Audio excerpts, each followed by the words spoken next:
तिवसा तालुक्यातील शेतकरी सुभाष राठी यांच्या शेतातील गोठ्याला शॉर्ट सर्किटमुळे लागलेल्या आगीत संपूर्ण गोठा भस्मसात झालाय। ही घटना दिनांक 10 जून रोजी सायंकाळी अंदाजे 4 वाजता घडली आहे। शेत सर्वे नंबर 108 मधील गोठ्याजवळून महावितरणची जिवंत वीज वाहिनी जात असून त्याच वीज वाहिनीमध्ये शॉर्ट सर्किट झाल्यामुळे ही दुर्घटना घडल्याचेही सांगण्यात येते। वाहत्या वाऱ्यामुळे आग वेगाने पसरली तर शेतकऱ्याने दिलेल्या प्राथमिक माहितीनुसार सुमारे 2.5 ते 3 लाख रुपयांचे यामध्ये नुकसान झालेले आहे। घटनेची माहिती मिळताच तलाठी सचिन अवगाते व कोतवाल शुभम चोरी यांनी तातडीने घटनास्थळी भेट देऊन पंचनामा केला व अहवाल वरिष्ठ अधिकाऱ्यांकडे पाठवला। आग रात्रभर सुरू असल्याने शेतकरी रात्रभर शेतातच तग धरून होता। तर ही घटना शेतकऱ्यांसाठी केवळ आर्थिक नुकसान नाही तर संपूर्ण शेती व्यवस्थेवर घातक परिणाम करणारी आहे।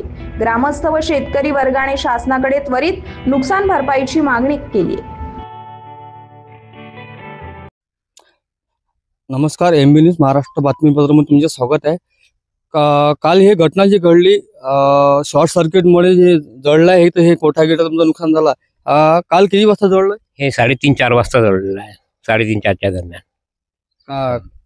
कशामुळे झालंय? हे शॉर्ट सर्किटमुळे झालेलं आहे पोलवरून। काय काय नुकसान झालं याच्यात? त्यात 2 सट होते, 7 बंड्या कुटार होतं आणि कोपरा आणि नवजल होते आणि बासे वगैरे होते काही। तुम्हाला कसं माहित पडलं हे आम्ही घरी गेल्यानंतर रोडचे लोक जाणारे जे होते त्यांनी मग फोन केला की तुमचं तिथं हे जळून राहिलं म्हणून। स्टार्टर मेन वगैरे सगळं पूर्ण जळलं। मग युजरचा प्रयत्न नाही केलाय तुम्ही? विजवाजुक्त नव्हतंच, हवा होती। हवेमुळं काहीच ताल लागला नाही। हवा भरपूर होती। मग तुम्ही ह्या एमएससीबी ऑफिसला कंप्लेंट दिली असेल ना? एमएससीबी ऑफिसला वायरमन आले होते ना व त्यांनी पाहिलं सगळं। वायरमनने पाहणी करून काय सांगितलं?